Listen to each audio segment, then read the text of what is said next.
हम सनातन परंपरा को जीते, हर नारी का और भारत भूमि का अपमान है। और तेजस्वी जी इस बात से इनकार नहीं कर सकते कि उनकी उपस्थिति में अगर ये होता है तो मैं कहूंगी कि उनके ही समर्थन से होगा। और ये वही तेजस्वी जी हैं, मुझे तनिक भी आश्चर्य नहीं है उनकी इस तरह की भाषा पर, जिनकी माँ जी ने, आदरणीय राबड़ी देवी जी ने उस समय कह दिया था तात्कालिक महामहिम को कि लंगड़े की एक टांग टूटी और मैं दूसरी भी तोड़ दूंगी। रोहिणी आचार्य जी एक बेटी होने के कारण सम्माननीय है, आदरणीय, अनुकरणीय है कि वो अपने पिता को अपनी किडनी देती हैं, इससे हम इनकार नहीं करते। तो उनके विषय में वो क्या भाषा बोलते हैं अगर उनसे सीख लेंगे और भूल जाते हैं तेजस्वी जी।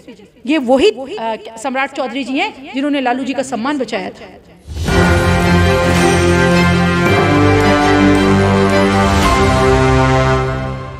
नमस्कार, मैं नंदन, आप देख रहे हैं एक न्यूज़ 24। सबसे पहले आपको बता दें कि इस वक्त हमारे साथ जुड़ी हुई हैं भाजपा की एमएलसी सह प्रवक्ता अनामिका सिंह पटेल जी। सबसे पहले स्वागत है हमारे चैनल में। जी नमस्कार जी। पता तो होगा जमुई में तेजस्वी यादव थे, मंच पर मौजूद थे, उनके क्या कह सकते हैं, समर्थक कह सकते हैं, समर्थक ही थे जो गाली गलौज कर रहे थे चिराग पासवान की मां को लेकर। आप एक महिला हैं, जिस तरीके से गाली गलौज की गई उसको लेकर आज मामला गर्म भी है बिहार में, तो क्या कहिएगा सबसे पहले इस पर? आदरणीय चिराग पासवान जी एनडीए गठबंधन की आदरणीय सहयोगी हैं, हमारे सम्मानीय सहयोगी हैं। परंतु विषय सिर्फ ये नहीं है कि वो हमारे सहयोगी हैं। भारतीय जनता पार्टी की जो चिंतन है, विचारधारा है, उसमें इस देश की, इस प्रदेश की एक भी महिला का अगर अपमान होता है तो भारतीय जनता पार्टी और एनडीए गठबंधन की बहनें उसके विरुद्ध खड़ी रहेंगी।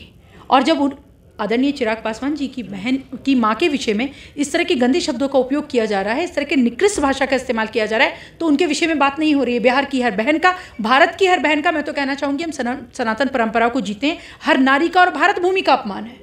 और तेजस्वी जी इस बात से इनकार नहीं कर सकते कि उनकी उपस्थिति में अगर ये होता है तो मैं कहूंगी कि उनके ही समर्थन से होता है। पर तेजस्वी तो ये कहते नजर आ रहे हैं कि गालियां तो हमें भी दी जाती है, मतलब शब्द आप देखिए कि गालियां तो हमें भी दी जाती है। राजनीतिक स्तर पर कोई शब्द कहना, मैं तेजस्वी जी से पूछना चाहती हूँ कि एक बार किसी से अपने ही कार्यकर्ता से खड़े करवाकर यही गाली वो खुद को दिलवा लें और बर्दाश्त कर लें, तो उसके बाद हम कोई विरोध नहीं करेंगे। आप पत्रकार महोदय, आप खुद एक पुरुष हैं, किसी चिराग पासवान जी की क्या मानसिक स्थिति होगी, क्या आत्मिक स्थिति होगी जिसकी मां के विषय में इस तरह के निकृष्ट शब्दों का इस्तेमाल किया जा रहा हो और भारत की हर नारी इस बात का विरोध करती है।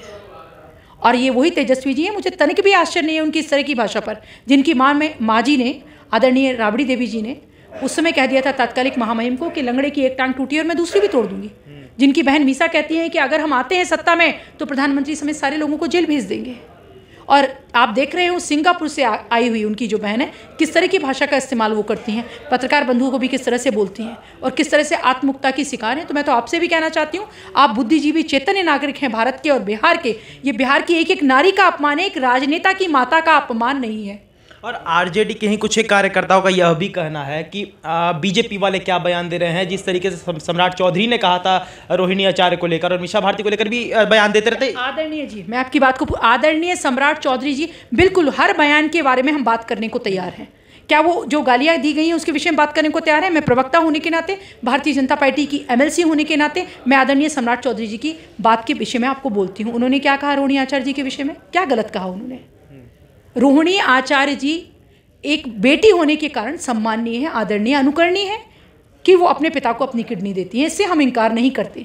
परंतु एक भावुक अपील करके क्या कह रही हैं, वो क्या कह रहे हैं लालू जी कि किडनी दी है इसलिए जिता दीजिए, यही कहा जा रहा है ना, यही वो कह रहे हैं। परंतु क्या अपनी बेटी को इस बात पर किडनी देने के एवज में सीट देने की बात पर क्या वो आरजेडी के एक महिला कार्यकर्ता का हकमारी नहीं कर रहे हैं? आदरणीय सम्राट जी एक नैतिकता से भरे हुए, एक सुदृढ़ जमीन से जुड़े हुए व्यक्ति हैं जो महिलाओं का बहुत सम्मान करते हैं, तो उनके विषय में वो क्या भाषा बोलते हैं अगर उनसे सीख लेंगे और भूल जाते हैं तेजस्वी जी। ये वही सम्राट चौधरी जी हैं जिन्होंने लालू जी का सम्मान बचाया था। थोड़ा तो एहसान वो याद रखें। आदरणीय सम्राट चौधरी जी के विषय में बोलने का नैतिक, मानसिक, आत्मिक कोई अधिकार नहीं है कि तेजस्वी जी उनके विषय में बोल सकें। और जिस तरह से उनके कार्यकर्ता बोल रहे हैं वो गालियाँ हैं, आप उन्हें गालियाँ कहते हैं, ये उस तरह के शब्द हैं जिसमें कुछ भी हो सकता है। बात करते ये पहली बार नहीं है कि जब राजद कार्यकर्ता किसी को, भाजपा की बात नहीं कर रहे हम, किसी भी अदर जो अपोजिशन में आते हैं उनको गालियां देने का काम करें। शुरुआत से ऐसे क्या नाम सुनने मिलते हैं। उनके पिताजी की बात करें, जब उनका दौर था 5 अगस्त 1997 का दौर था, जब पहली बार उनके राज्य को जंगल राज का नाम दिया गया था। आपको याद होगा, पटना हाईकोर्ट की ही बात है याचिका पर। और अभी जब उनके बेटे का राज तो नहीं आया है, लेकिन जब उनका बेटा के शो में गाली गलौज किया जा रहा है, तो आप सोच सकते हैं कि जब उनका राज होगा तो उनकी बहन उद्घोषणा कर चुकी हैं। अगर उनका राज होगा, ऐसा वो दिवा स्वप्न देख रहे हैं, राज कभी होने वाला नहीं है। उनकी बहन मीसा जी घोषणा कर चुकी हैं कि अगर उनका राज होगा तो हर एक व्यक्ति जेल में नजर आएगा।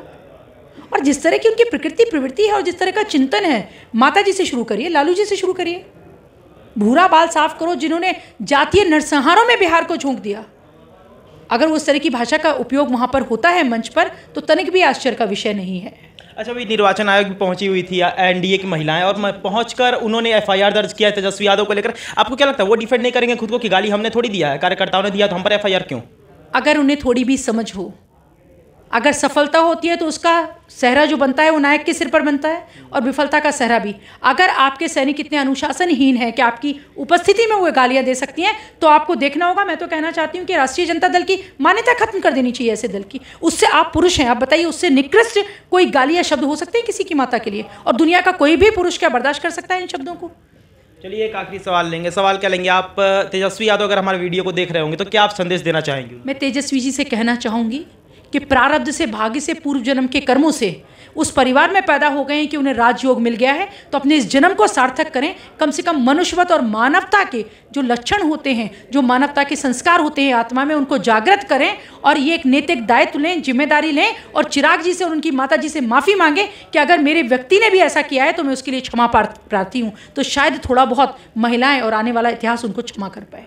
चलिए, देख सकते हैं भाजपा एमएलसी सह प्रवक्ता अनामिका सिंह पटेल जी हमारे साथ इस वक्त मौजूद थी। हमने साफ तौर पर बात की। आपको पता होगा कि तेजस्वी यादव के कार्यक्रम में जिस तरीके से उनके समर्थकों ने गालियां दी है चिराग पासवान की मां को, उसको लेकर बाजार बिहार का गर्म, या फिर ये कहें कि देश का बाजार गर्म है।